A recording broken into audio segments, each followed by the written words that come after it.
Hey everyone, welcome back to the channel. I am Rob. Carter here. Good Wine and Whiskey, and it is another whiskey episode today. I think I'm fair to say both of our favorite distilleries. Top three?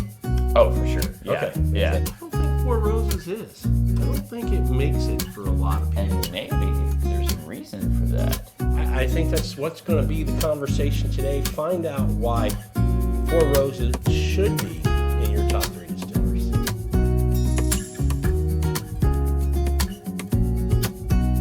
Okay, you and I know that here in Texas, and I think some other areas, but at least here in Houston where we're at, people are crazy for Four Roses. And some folks watching this might be, what are y'all talking about? There's a single barrel, there's a small batch select, and then there's a small batch. Why would anybody be crazy for Four Roses? Well, I think it really boils down to their individual recipes and finding those individual recipes in the form of single barrel select products. Picks. Yeah, by liquor stores. By liquor stores, by groups, by charities. Yes. There's a lot of different ways you can get a barrel pick. But I think you bring up a good point. I think a lot of people who are into bourbon see those products on the shelf for Four Roses and may not know, one, that there are, believe it or not, 10 recipes in this distillery. Currently 10 recipes. Yeah, I was going to say, soon to be more. And that there's this picks program that when you do this, you're getting one of 10 recipes. And for a lot of us, Four Roses nerds, it's always a goal to try to get the 10 recipes, sometimes more than one time. Is it kind of like spelling out Blanton's? It's kind of like BLANOT. Kind of like that. Yeah. Except instead of a little horsey, we're getting a whole bottle of bourbon. Yeah. Yeah. Winner. Yeah. I like that better. Yeah. No, I think it's something cool, and I think it's. I don't know. When it comes to Four Roses, the 10 recipes can be a bit intimidating, I guess, for kind of the novice, entry level, I'd say, whiskey bourbon drinker. Oh, I agree. Because you're like, 10 recipes? I mean, what? Like a lot of these distilleries, like, for example, Wild Turkey, we have one yeast strain. Well, I don't know. I think they only have one yeast strain, but they definitely only have 2 recipes. Yeah. They have the rye and the bourbon. That's it. And when we say recipe, a lot of times you'll hear us kind of use both terms, recipe and mash bill. Yeah. Kind of the same thing. And you're going, why in the world would they have 10? I mean, that's a lot. Is it that different?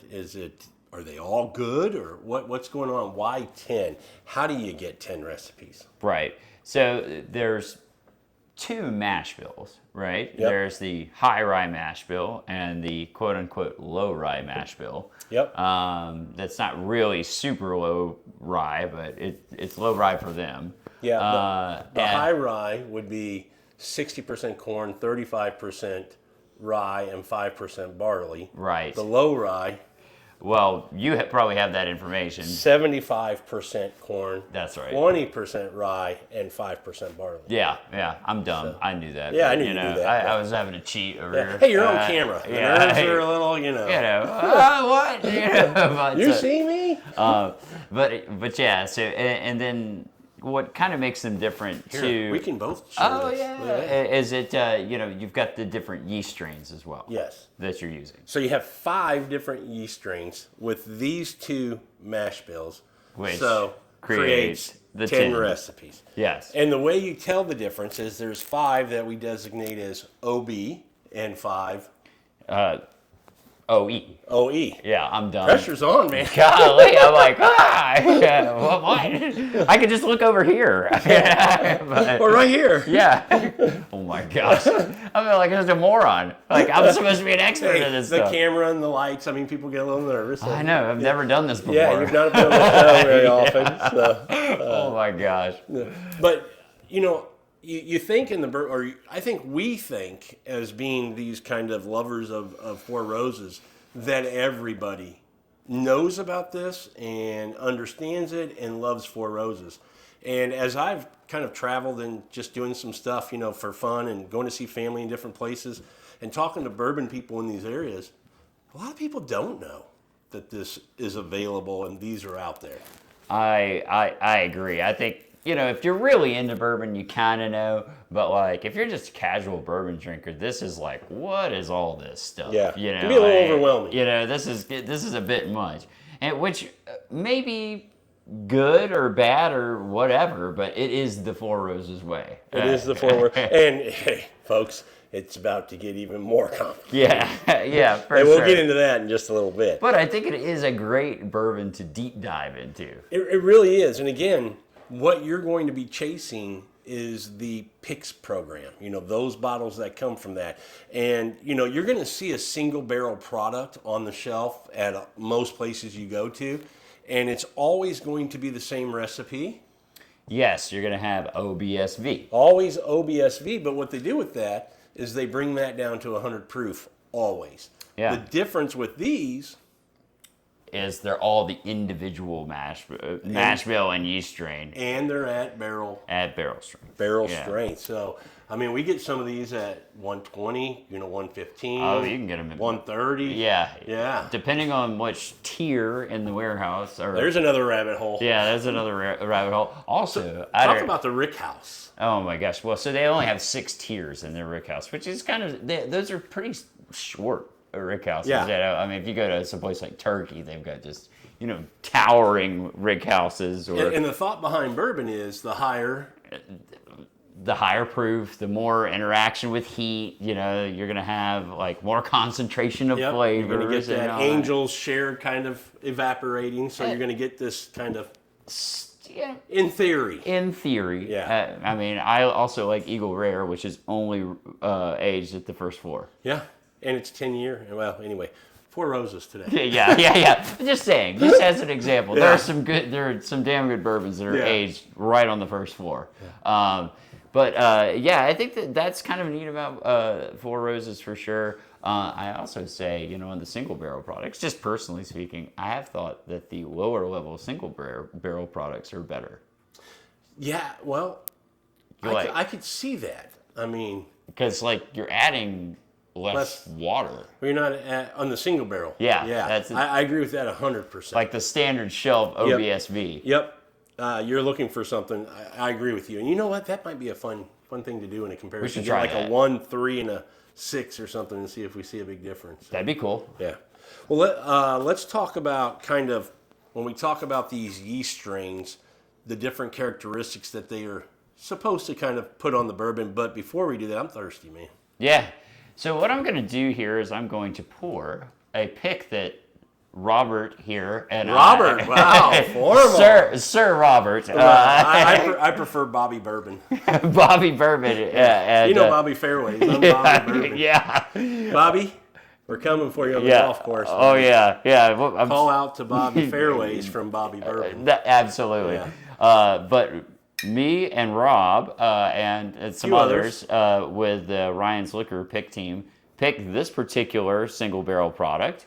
And it is an OESF, 10-year, 5-month, and let's get all fancy here. It is RS79-40, which the 4 here indicates that it was on the 4th floor of the 6th floor warehouse. Yeah. So, okay, you take what you will from that. Proof point, 59.5. 119. Mm-hmm. So, pretty solid little pour right there. You're right. Proof. I'm going percent alcohol. That's all right. Like a scientist. Hey, these guys drink bourbon. They know what we were talking about. Yeah, there you go. All right, so let's, Now, here's the other thing that can be cool. And I say can be cool because, Carter, you can confirm this. Doesn't happen all the time. But what happened for us with this barrel pick is they rolled out all 10 recipes. Yes. So we had, and we'll show a little video here as we're talking about this. Carter and I are in there with all 10 recipes poured in front of us, blind, and we're nosing and tasting and going through, and they're not designated. Again, blind. You don't know what they are. And you're going to pick, you're going to dwindle it down from 10 to 5 to 3, and then ultimately pick your favorite one. But it's not always that you get all 10. No, that's true. I don't think there's a guarantee you get 10 recipes rolled out. But we did. Yeah, we did. So thank you very much. That was pretty cool. But Yeast strains. yes. We got 5 of them. So we talked about, well, you talk about, Carter, because you know this very well, the recipe, the designation. We talked about the OB and the OE, but each recipe has 4 different letters in their designation. So talk about how they get to this. So let's start with. To me, what I would say is, I always think of let's start with the single barrel, the OBSV. So you have the OBSV, and then you have the OESV. What's the difference in that? The rye.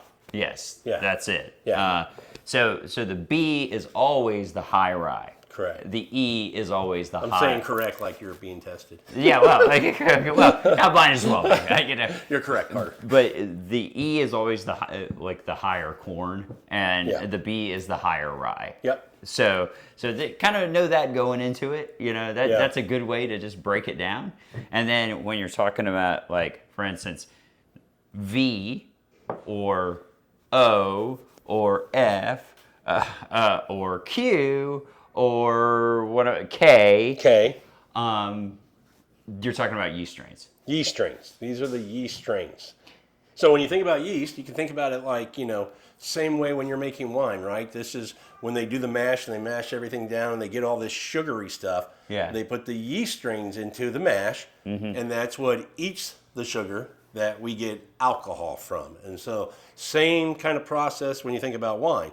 But these different yeast strains are going to give us a different kind of profile to each one of these. Yeah, these they bourbons. do. Okay, so you have it written down like how Four Roses describes it, which I think that's fine.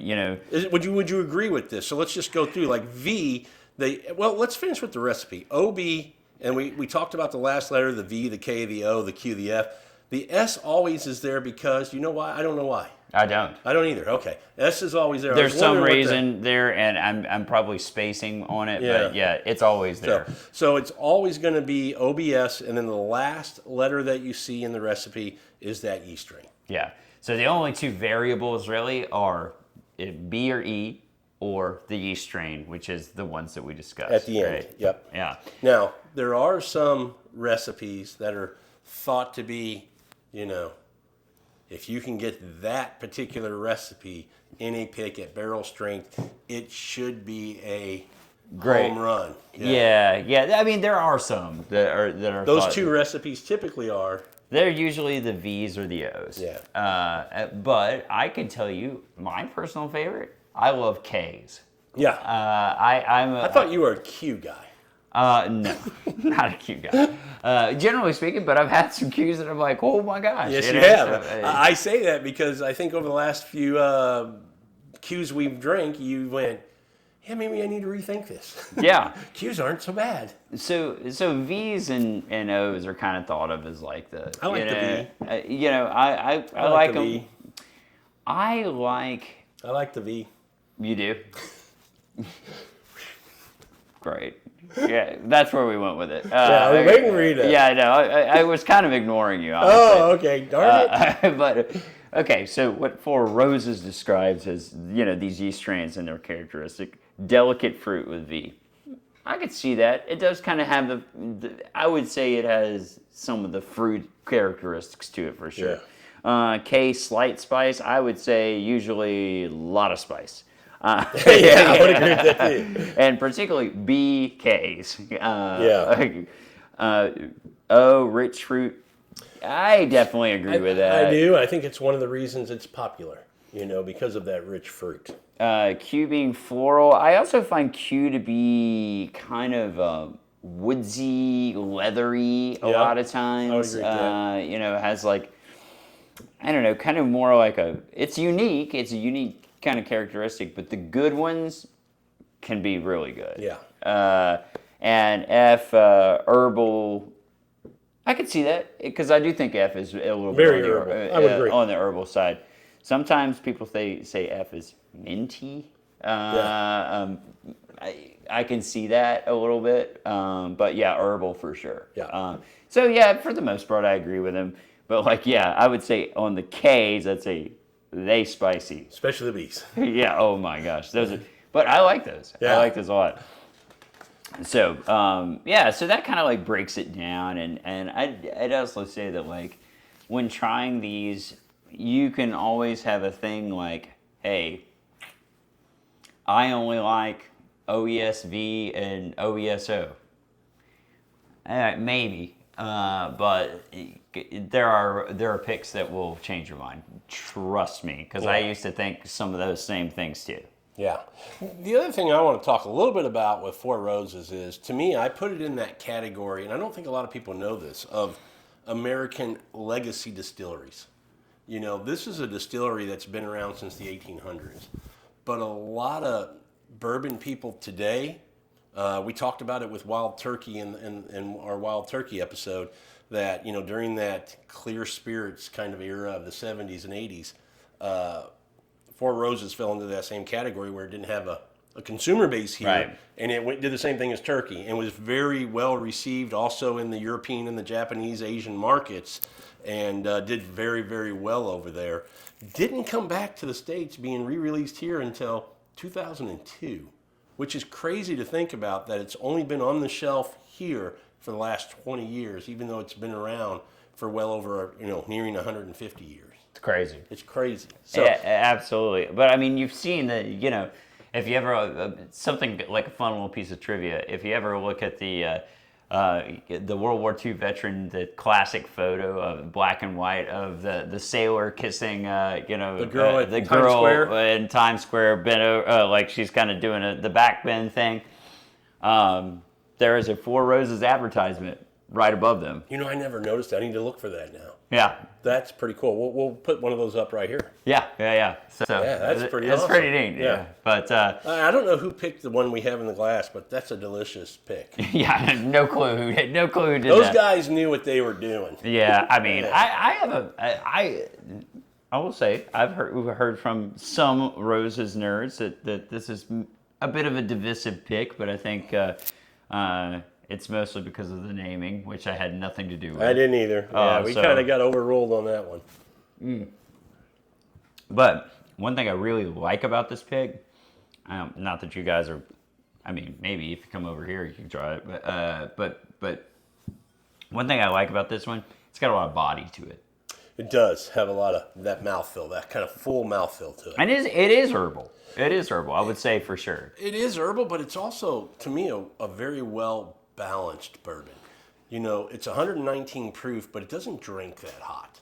I think Not when at we all. were tasting this, you know, blind, we didn't think it was that hot. But, No. you know, the balance together. And again, we had all 10 recipes, so, you know, you would think you really want to, you hope you'll pick an OBSV, an OESV, OBSO, OESO. But of the 10 we had, this was clearly Yeah. the best. We narrowed it down to 3 with the rest of the group, but for you and I, we were right away going, man, I think it was this number one's- 6 in our lineup, and we were like, 6 is the best. Yeah, for sure. And it's a fun experience going over there too. It's a great experience. Mandy and her team treat you so well. Yeah. You get a really cool private select glass, a Glencairn. This is a different Four Roses kind of glass. It's a Mellow Moments glass. Yeah, you can't be a member of that. Well, yeah, you can be. Matt's bragging here. Yeah, I mean, once a quarter they open it up to the public for like an hour, and you know, just get lucky. Yeah. You know, that's all it is. But it is a very cool experience to go pick the team at Four Roses. You know, they just really do a great job. They're very patient, and they're helpful in helping you go through the process. They're really helpful in trying to help you figure out what you're doing, what you're getting, what you're, you know, enjoying. So, I mean, it really, you know, ultimately gets you to really where you pick a great barrel every time. Yeah, I mean, in fact, you know, I was pulling, I lost track of, you know, you actually go with a bourbon thief or a whiskey thief into the barrel to go pour Get it in each glass. one of your own, you know, selections so you could try all 10 recipes. And you got to keep them in this order the way the barrels are lined up so that Mandy knows. Yeah, and I didn't do that, and I had to start all over again on this particular pick. Yeah. So, but I can say it's a really fun experience if you ever get a chance to do it. It's probably one of the cooler experiences as far I would say out of picking all barrels. the picks that we've done in Kentucky, this was no doubt my favorite, followed up by a close second, at Maker's Mark. Maker's Mark. Super Another cool. great Super experience. cool one. Highly recommended. Not talked about enough, really. All right, let's close out this episode talking about the special releases. You know, all these distilleries, we talk about Wild Turkey, and all these places have these special releases now. Four Roses no different. You've got your small batch limited editions. They come out every year. They're usually a blend of some higher age type different recipes selected by Mr. Elliott. And this is a 2020 example here. But I have all of them. Another humble brag. I think I have all of them up to current, except for, well, I mean, not all of them, but starting back in 2017. Okay. I've heard, and I've gotten to try some pre-2017 that were really good. And I will also say, for me, of the recent ones, 19 is my absolute favorite. Yeah, that's the only one I have, is 19. Oh my gosh, such a great bottle. But most of them are good except for 2018. Does this come out once a year or twice a year? Once a year. Once a year, okay. That's it. Yeah, in the fall. 150, somewhere around there? Yeah, in that neighborhood, yeah. It's not super crazy on price. It could change, but right now, not super crazy. I said we were finishing, and we are. I do want to talk about, you talked about the different blends that go into this. Mm-hmm. The bourbons that are on the shelf, the OBSV that you get at 100 proof, can be a fantastic bourbon to keep in your bar.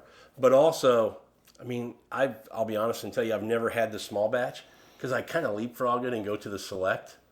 And the select is really good. Yeah, it's really good. It's a $50 really bourbon with 6 blended recipes in there. One thing I always wish Brent Elliott would do is, and maybe he will at some point, but change the 6 because every year it's the same 6 recipes that blend into it. Yeah. I'd like to see him switch it up every once in a while. Me too, but I guess that's kind of what it's consistency. People want, they want a consistent product, and he's giving it to them. But sometimes it's fun to throw him a curveball. Let's change it up. I wouldn't mind. Yeah, don't let me sit on it and just smash one. Let's make him go whoa. Yeah, for sure. But yeah, and then I think last year they did these kind of all 10 recipe Put that over here.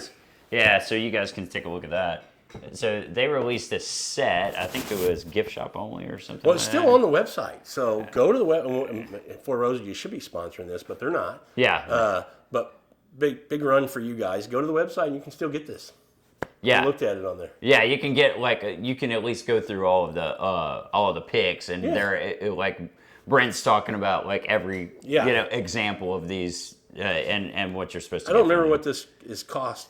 I can't even remember either, honestly. Yeah, okay. It's on the website, but if this is something that would interest you, I think it's worth it to be able to experience. Because trying to find 10 picks could be very, very tough. This is like you said earlier, this is your, call Blanton's and get your horsey thing already sent to you. Yeah, right. You got all 10 recipes. You got all 10 recipes. You don't have to hunt for them. Yeah, so I think it's still only like a distillery release only. So you can only get it at the distillery. But if you're ever up there... So you can't get it on the website? I don't think so. Okay. Well, I don't think so, but we'll check that. We'll check that. But yeah, if you're definitely up in Kentucky and you go to Four Roses, go try and get one of the sample sets. These are really cool. I don't know. What else you got? Oh, try and get the Four Roses Mellow Moments thing, because if you're at the distillery and you're a Four Roses Mellow Moments member, they have like a little special gift they give you. So is there like a club you get on, or is this on the website that you put your name in? Oh, yeah, you could sign up yourself, but like it only opens up once a quarter. Do you know when? Do they give you notice? Nope. Oh. Good luck. No. Good luck. Guess what? I'm not in it. Yeah, I am, but only. Boy, he brags a lot. Well, only by sheer luck. I mean, it's just like getting on there and just doing it. Michael Scott. You can look at some of these like bourbon pages and stuff like that. And they'll be like, "Hey, the Mellow Moments Club is open," so like. And seconds later, and now it's closed. Yeah, I mean, it's only open for like an hour usually, or like 30 minutes sometimes. So anyway. Well, a lot of fun talking about Four Roses. We just felt like we hadn't seen a video out there kind of explaining the picks program and the 10 different recipes, and Carter and I wanted to do this. We hope you enjoyed it. Leave us a comment down below if you drank one of the picks. What's your favorite recipe? If you have several of them, we'd love to know that. If you have an extra bottle, we'll shoot you our address. Yeah, for sure. Yeah, just send them on over. If you have a great pick that you did personally, we'll do a video on it. We'll review it for you. But yeah, no, I mean, Four Roses is really cool. It's kind of, I'd say it's the nerd of all nerds. I would say so, you too. know, like just with all the 10 recipes. And just a little teaser, there's going to be an upcoming video that'll be coming out because, go figure, they're adding a couple more mash bills and some more yeast strains. So we're going to do a show talking about what the future looks like for Four Roses and how much more nerdy and complicated it's going to be. Yeah, for sure. If you haven't already, like the video, subscribe to the channel if you haven't did that. Hit the notification bell. You get notified when we put out new videos. Thanks so much for joining us on that one. We hope to see you on the next one. Cheers, everybody. Cheers, guys. Cheers, Carter.